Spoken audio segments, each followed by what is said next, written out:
Hello everyone, and welcome back to Matt's Mysteries. I'm Matt, also known as the Hardy Boys Understudies Understudy. No, really. And today, we're investigating a series of cryptic phone calls that get progressively weirder and a lot spookier as they go on. I stumbled on this case while randomly scrolling Reddit at the airport last week and thought it was so bizarre and so fascinating that I shifted my entire planned episodes to fit this in as soon as possible. Anyway, if you like phone calls, aliens, mystery, and the government, then stick around because I'm going to tell you about the Sudbrink Imposter.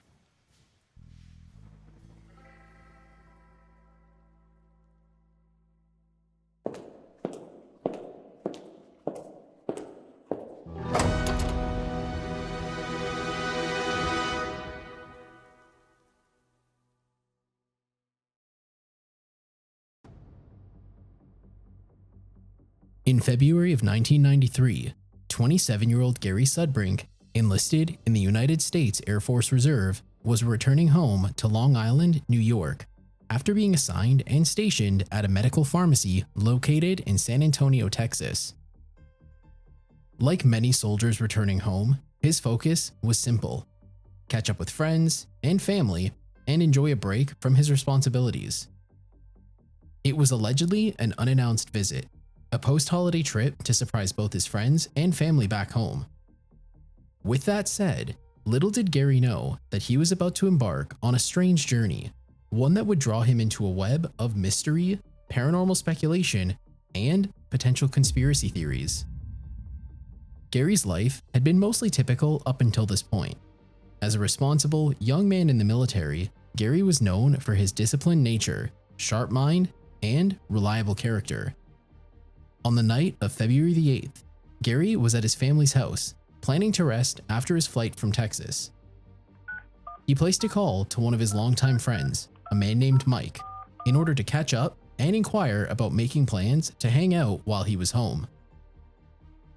After answering the call, it was said that Mike sounded completely befuddled by Gary's inquiry, and what he said next was chilling.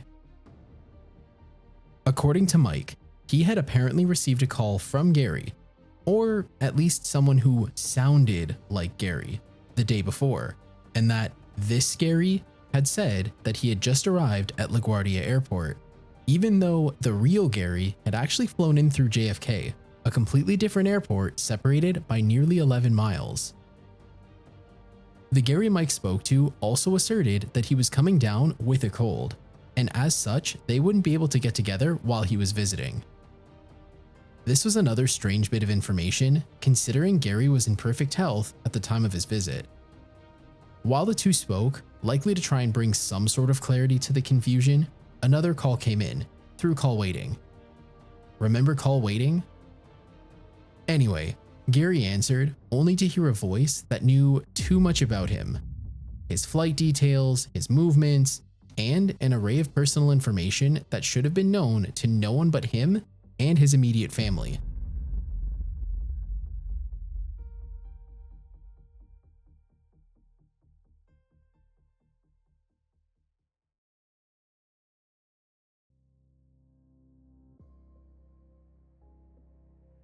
The voice on the other end sounded distorted and robotic, eerie in its tone, as if something inhuman was trying to mimic human speech. With his parents in the room, Gary opted to hit record on his house's answering machine, and this is what came of it. Fair warning, there are 4 phone calls that he recorded, and I'll be playing all 4 of them in their entirety at various parts of this episode.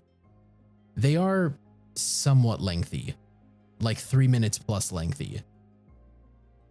To get the gist of them and bask in their super weird glory without resorting to outright skipping, my suggestion would be to play their respective segments at 1.5 times speed.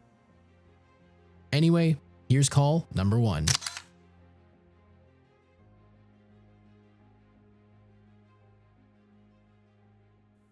Yes. I'll tell you who it is. Hello? Yeah. Do you want to speak to him? Is Gary Sudbrink there? Yeah, who's this? Steven? Are you playing games with me or what? Huh? Steven, if you're playing games, I'm gonna kick your ass. So how long are you going to be back from Texas? Huh? You're being impersonated by the other voice. Yeah, this is you, Steven, you idiot. You're pissing me off. Jerk. I'm gonna get you on... Let's see what it says. Review. One new call out of area. Is Steven out of the area? How long are you going to be back from Texas? Wait, say that again? You're being impersonated by the other voice. Wait, hold on. Is Steven out of the calling area or what? What do you mean you don't know? He's in Queens. Well, who are you talking to? I don't know who the fuck. Hello? Hello? Is Gary Sudbrink there?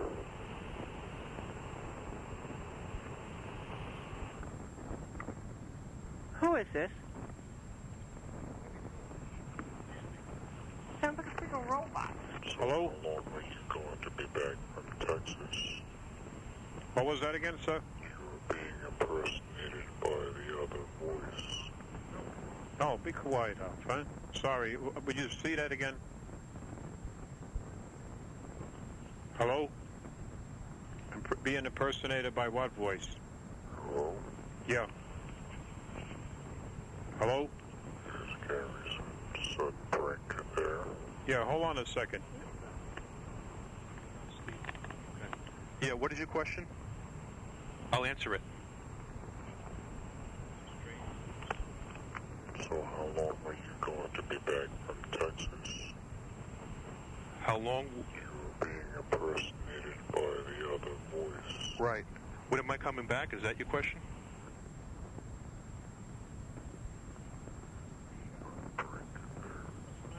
Okay, there was a break. Hold on.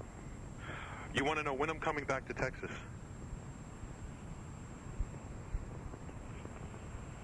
Oh, is that your question? So how long are you going to be back from Texas? How long am I going to be back from Texas? That question doesn't make any sense. By the other voice. Okay. I'll be coming back eventually.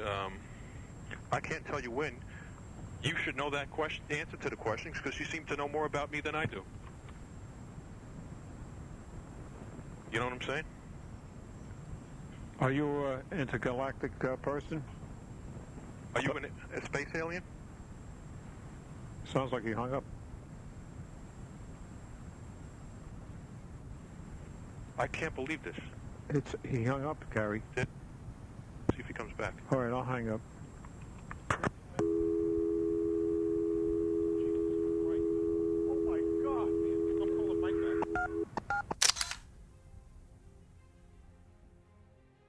Before we continue, I wanted to give a quick shout out to Reddit user peanut_butterjelly for introducing me to this mystery and for compiling the calls and some information I wasn't able to find easily, and also for transcribing said calls so I could display them as they played out. Alright, back to the mystery. For context, you can hear both Gary's mother and father jump into the call at various periods, likely to try and identify the caller. Obviously, they weren't successful because it's a repetitive robotic voice, but personally, I don't think I'd do any better. Also, the Steven being referred to in the first call is in fact Gary's older brother. As you likely heard, Gary seems to believe that this mysterious caller is none other than Steven, playing some sort of elaborate practical joke on him and his family. This is kinda odd, considering that Steven allegedly wasn't known as the type to prank those around him.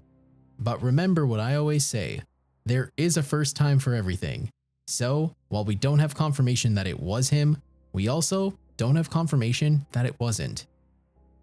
There is no age limit to your first prank, let's be real. Also, if you listen closely, you'd likely notice that the voice speaking with Gary seems to be a recording, either being played, rewound, remember it was 1993, and played again, or was connected to a soundboard and played that way. I came to this conclusion because the phrases that repeat are all identical in inflection and cadence, and there's a distinct whirring sound that can be heard between bits of dialogue.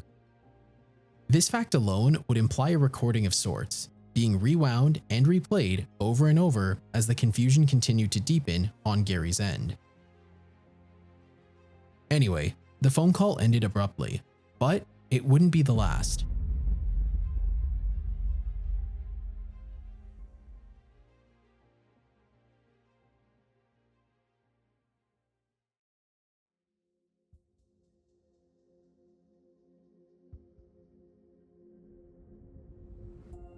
Soon after, another call came through, this time from a different voice, but it was equally unsettling. This second voice echoed much of the same information, leaving Gary completely rattled, unable to comprehend just what was happening. The call ended with the same abruptness as the first, leaving the house shrouded in a thick atmosphere of confusion. Here is that second call.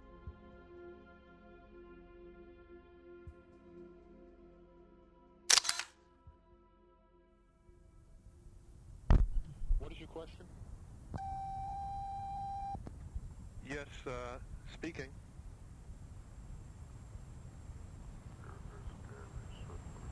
Yes.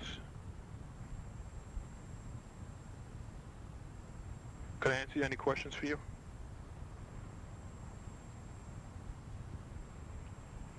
Are you back from Texas? Not back yet, no.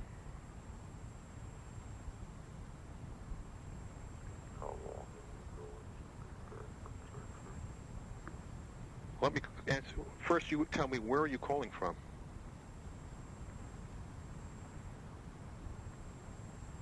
This is Gary Sudbrink. Yeah, why don't you tell me where you're calling from?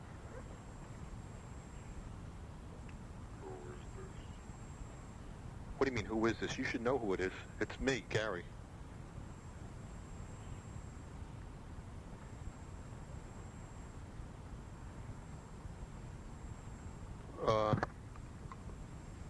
Wait, let me ask you this question. Where are you calling from?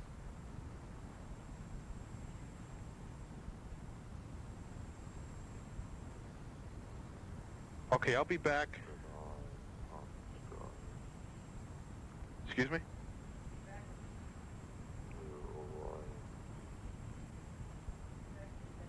I can't hear too well. Yeah, it is a full moon out. That's true. Could you identify yourself?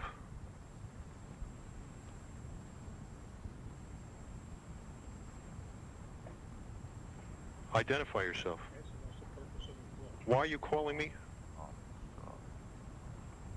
Excuse me?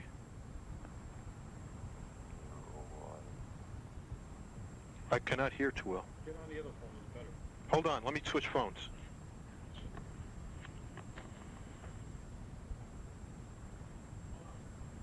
Okay.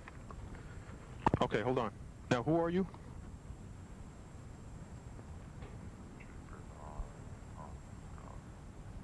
Keep an eye in the sky, he said. Keep an eye in the sky? Yeah. Ask him, can I talk to him? Shh, shh. I had a sighting over. Okay, hold on. Say that. Repeat that again.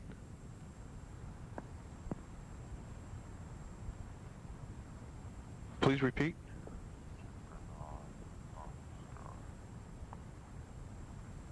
Okay. Near Orion. Holy mackerel. Tonight or guess on when? The full moon.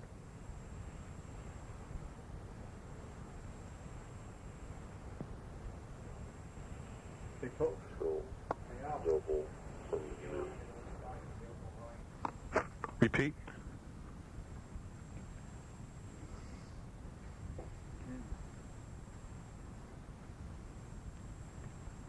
Tell them I like this phone. Okay. Repeat last word. I'm hearing static. Tell them I like to talk to him. He hung up. He hung up. Hello?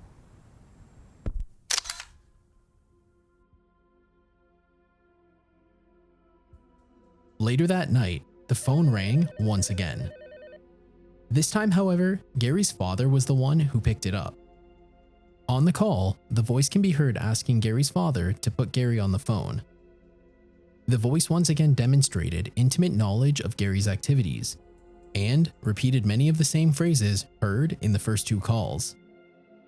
What was equally unsettling was the manner in which the call originated. The number showed up as unknown, or in some cases, was entirely absent. When Gary finally took the phone, the conversations would follow a strange, repetitive cycle. A distorted voice, sometimes monotone and sometimes mechanical, sometimes eerily familiar, would relay the same uncanny details about Gary's life. Each call seemed to further entrench him in a surreal, dreamlike state where reality itself seemed to be fracturing. That's a fancy way of saying Gary was super confused. Anyway, here's the third call.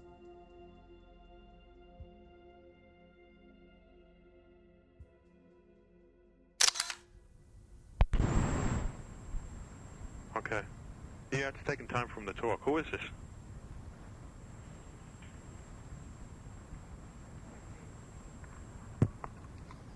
Stephen, this is not funny, you know. Brian, it's not Steven. What do you mean, Brian? I mean, Gary. How do I know it's not Stephen? It's not Steven. Hello? I had a UFO experience in West Virginia, which you probably know. And I know that you're into an intergalactic person. Can you speak a little louder? Sir? Can you speak a little louder? Louder? Let me speak to him, Dad. I guess I don't know what. All right, I'll hang up so you can talk to me. He wants to talk to you. Okay. Hello, can I help you? Hello. Yes. Gary Sudbrink. Yes, that's me.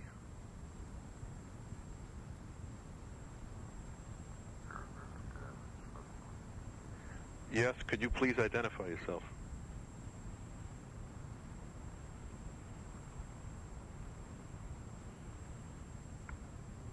Identify. Oh, you're back in Texas. Yeah, I'm back. I'm in Texas right now. Oh, he asked me a question. No, I'm in New York right now. You know that. Why are you asking me such a question?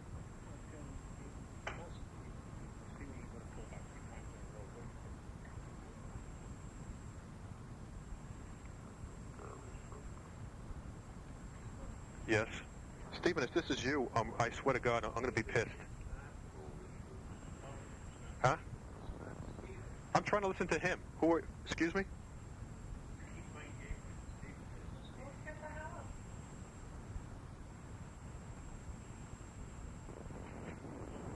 Okay. Eventually I'll be back from Texas. Could you speak more? Please speak more.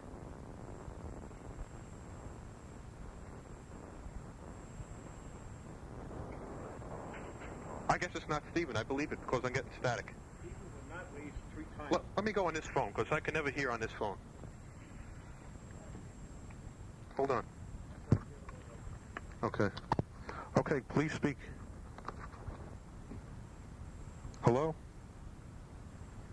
Keep an eye on the sky. Okay. Should I go out right now? Right. Right now? The full moon. Okay, see, I'm not sure where Orion is now, but we'll go outside. Show double from you. It would show double from me. Repeat that again?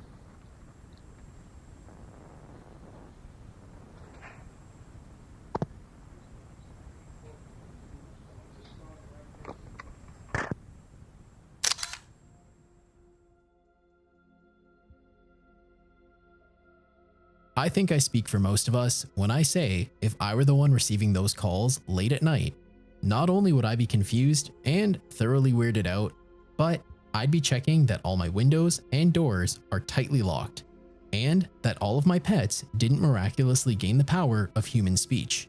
stealing a phone from someone, as well as a vocoder from the town's music shop. Anyway, if you've been paying attention, you would have heard that while many of the phrases repeat themselves across the calls, there are subtle differences in the cadence and wording. This somewhat calls the soundboard theory into question, because if it were truly a soundboard, those new pauses and variations wouldn't be present unless the recorder deliberately recorded multiple versions of the same phrases. And that just seems like a lot of work. Gary's father was a bona fide true believer in all things extraterrestrial, and he believed that Gary was being contacted by something not of this world.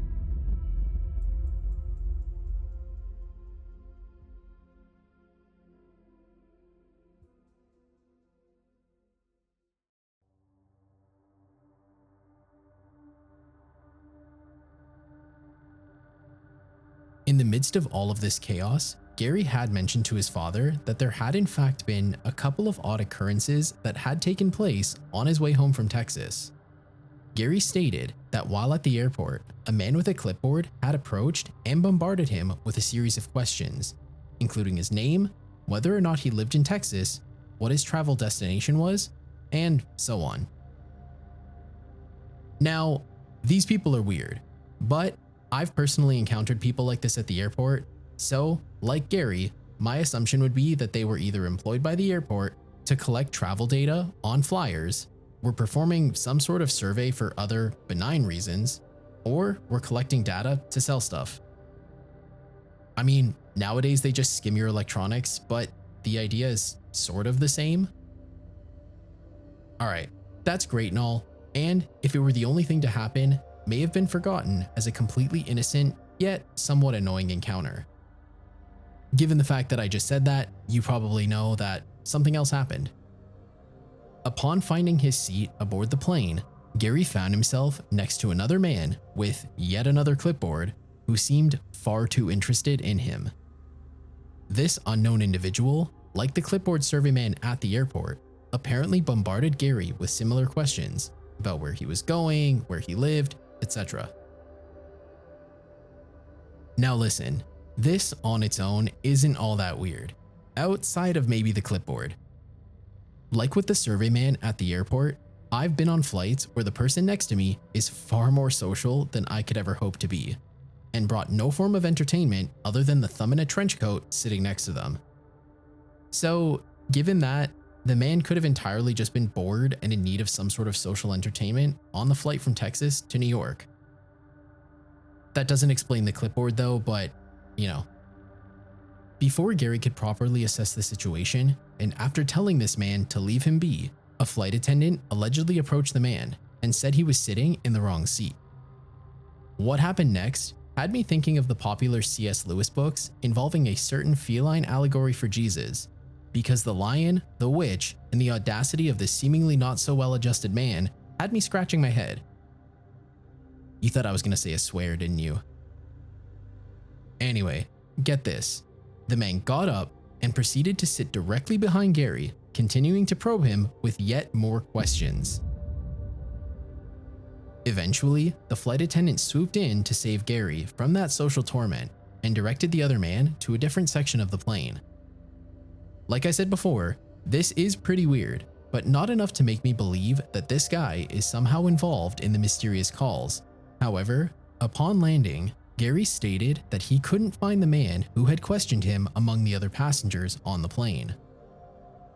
I don't think it's entirely unreasonable to say that this passenger may have just rushed off the plane and disappeared out of sight, either to a connecting flight or even to something as simple as the washroom, meaning Gary may have simply missed him in the chaos that comes with deplaning.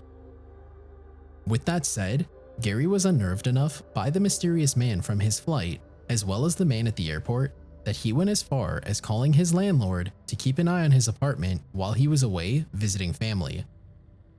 Again, I don't find this unreasonable, because two separate people pestering someone asking them where they live and where they're going somewhat stinks of nefarious individuals casing a house for a robbery. Anyway, let's get back on track.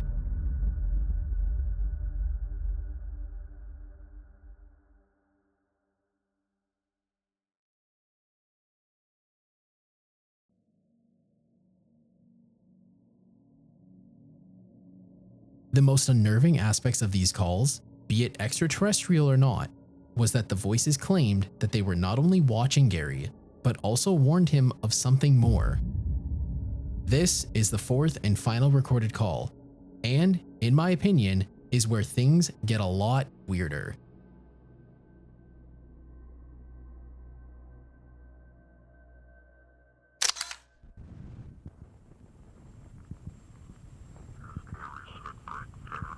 Yes, this is me. Can I speak to you? Can I ask why you're... Yes, can I ask why you're calling?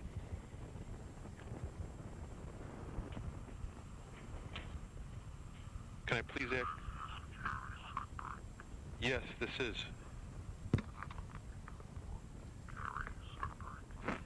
Yes, that is me.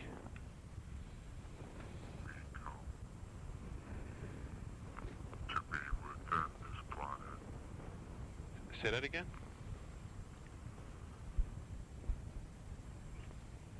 This planet. Leave?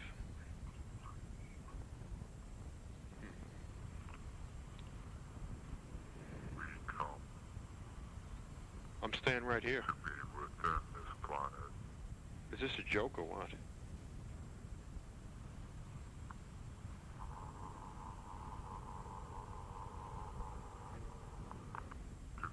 The many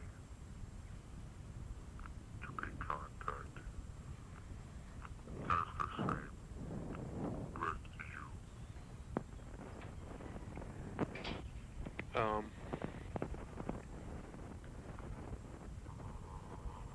I have to think about that. I'd like to see you. The many to be contact as the same with you. Hey, let me tell you something. I've been listening to you, and I've had contacts with you.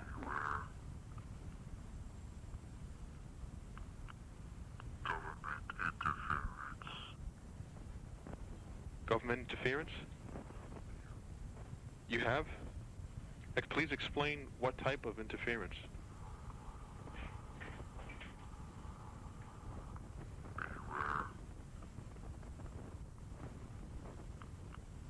Okay. Interference.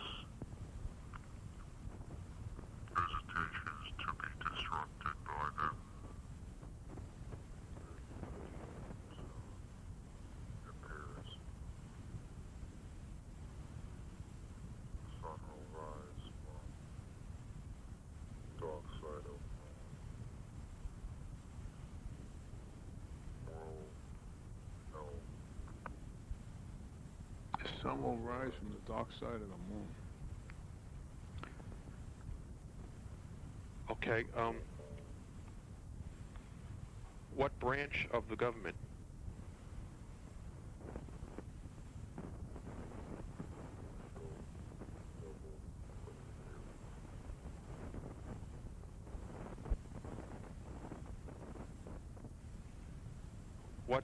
What should I do?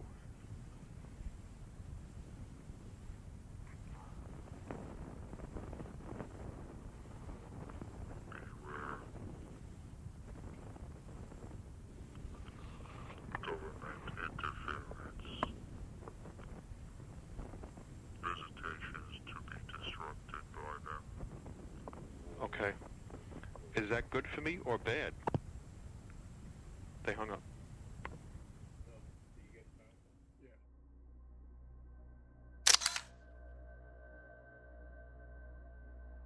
That call would be the last time this mysterious imposter, or otherworldly entity, would reach out to Gary and his family. In the present day, the year 2024, over 30 years after these events took place, the source of the calls and the identity of the caller have never been discovered. In the years since the events of 1993, Gary Sudbrink has largely stayed out of the public eye. In his last public appearance related to the calls, at a UFO conference, the calls were played before an auditorium of enthusiastic true believers. with a theory suggesting that the voices were a form of contact from the mysterious and elusive men in black emerging from the crowd. Just like he asserted before, Gary stood steadfast in his belief that this was nothing more than an elaborate prank. Ultimately, this case remains cold, but it has inspired discussions about the nature of human perception, reality, and the unknown. Was Gary truly the subject of a prank, an experiment, or something more?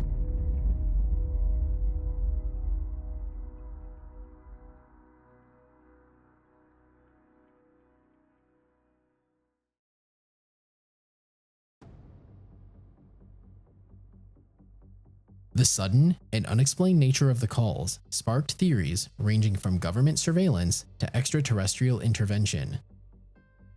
Given Gary's background in the Air Force, some wondered if his involvement in classified projects or operations could have triggered these intrusions. I couldn't find if he actually was a part of these covert operations, but he may have been. And if he was he the target of covert observation by government agencies? There are those who believed that Gary's military background made him vulnerable to being monitored without his consent, that perhaps he had become embroiled in some sort of high-level intelligence operation. Some speculated about military experiments, advanced technology that could mimic voices or manipulate communications. I get it, there are a lot of conspiracies out there, but it wouldn't be out of the realm of possibility to say that government bodies spy on their citizens, and that some, if not many, military organizations have experimented on their ranks, as well as Joe Everyman. So, while far-fetched, it is hypothetically possible that some sort of intelligence operation may have been the ones behind the calls, using their surveillance of Gary to relay information of him and his whereabouts in each call. With that said, let's address the elephant in the room. If that is the case, why waste sophisticated resources entailing and monitoring Gary's every move to simply hitting play on a tape recorder to feed the information back to him? Maybe I'm missing something there, but that seems kind of weird. And somehow, that's not the weirdest theory. And oddly enough, neither is the next one. There was another theory, one that leapt from the pages of science fiction into terrifying possibility. Could the callers have been non-human?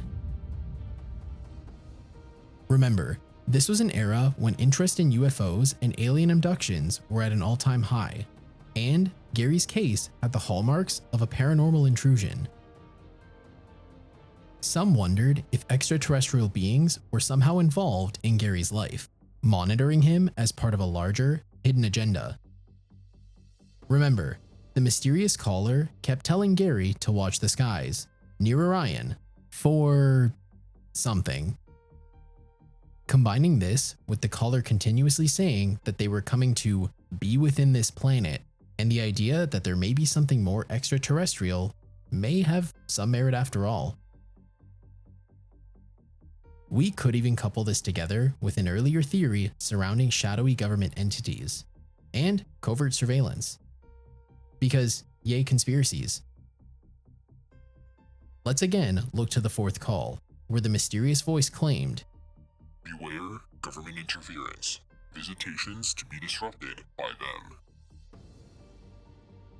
If we want to reach for an explanation that transcends ordinary human people playing elaborate pranks, one could argue that perhaps some sort of extraterrestrial, or perhaps even interdimensional entity or entities sought to reveal themselves to the world before being suppressed and covered up by the government bodies that seek to keep the population blissfully unaware of what was really going on. The voice also stated, "To visit the many. To be contacted. As the same with you." Which, when looked through this lens, just as we did with the others, adds to the idea that some sort of global contact was the objective. Yet, through government intervention, resulted in a random man from New York receiving a series of bizarre phone calls. With that said, if they said the many, does that mean there might be others who answered the phone to the same mysterious caller? The fact that Gary's case involved inexplicable knowledge of his whereabouts and personal details, combined with the fact that no clear origin for the phone calls could be established, led many to the hypothesis that something otherworldly was in fact in play. The descriptions of the voices being mechanical and unnatural fueled the idea that some form of extraterrestrial or interdimensional intelligence was at the core of this mystery.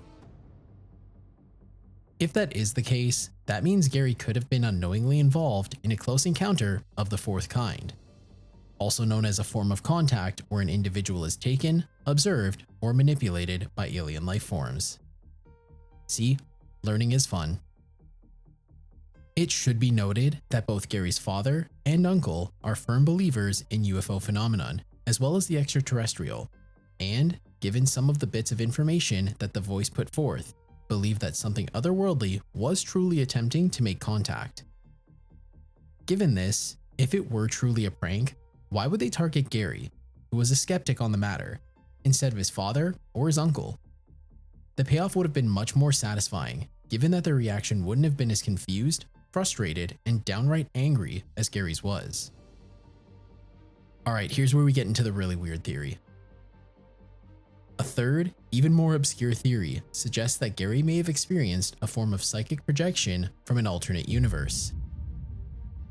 This theory, though super bizarre, attempts to explain how the callers had detailed knowledge of his personal life. To add on to this, others proposed that what Gary was experiencing could have been linked to parallel realities or alternate dimensions. The voices, they claimed, might not be aliens, but versions of Gary himself from another plane of existence, attempting to communicate through the veil of time and space.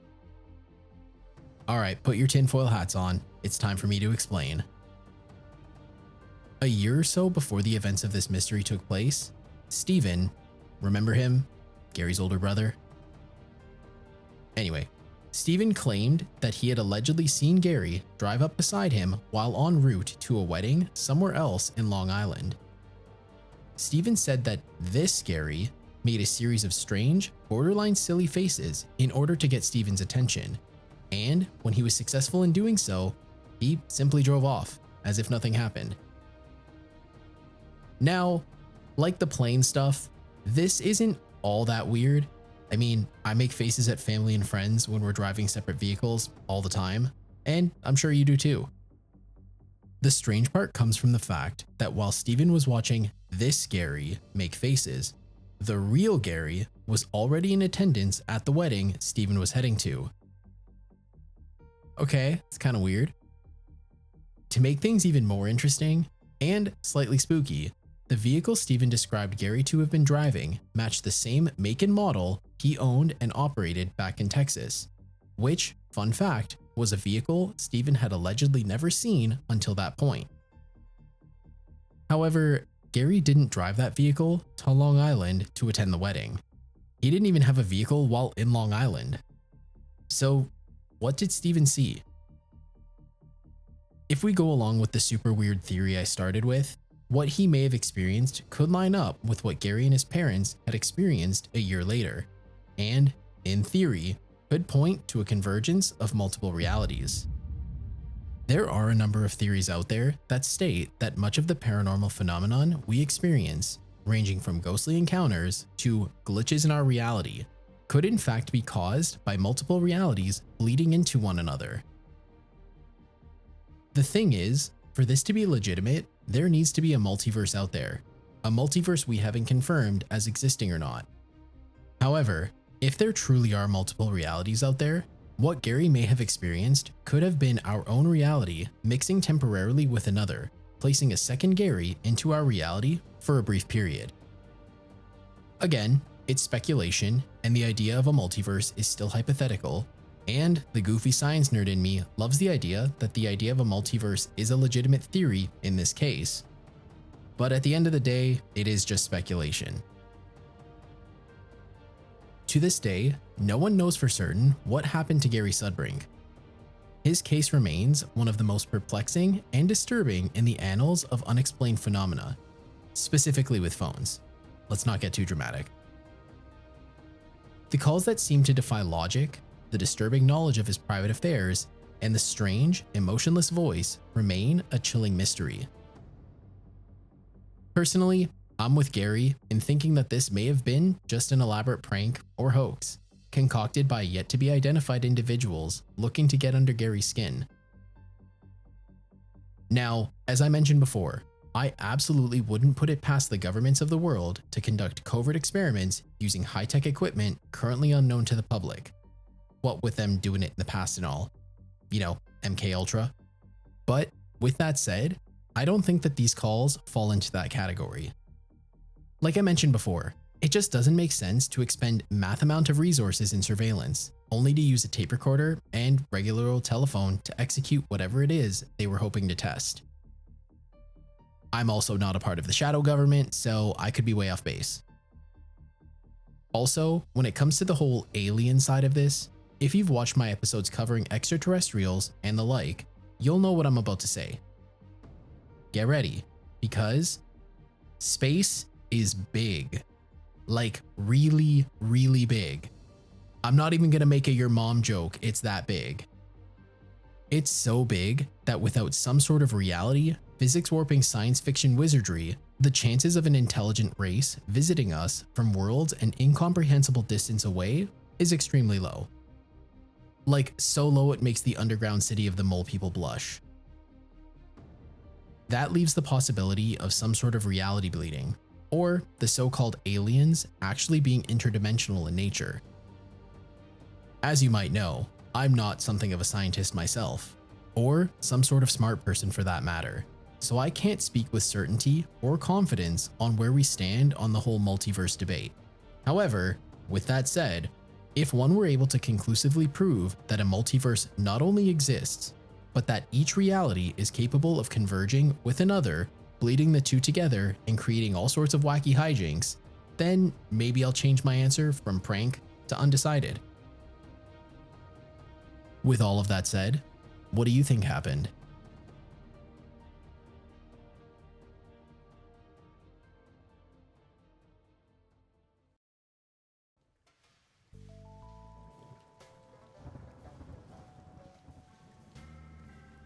Thank you so much for tuning in to today's mystery. If there's a mystery you'd like me to cover, don't hesitate to leave a comment on the video. If you like what you saw and are interested in learning about more mysteries from a cartoon detective, consider subscribing to the channel. I'll post once a week and will occasionally post twice if I'm feeling extra rowdy. So get ready because there are a lot of mysteries for me to share. Until the next one, this is Matt telling you to stay mysterious.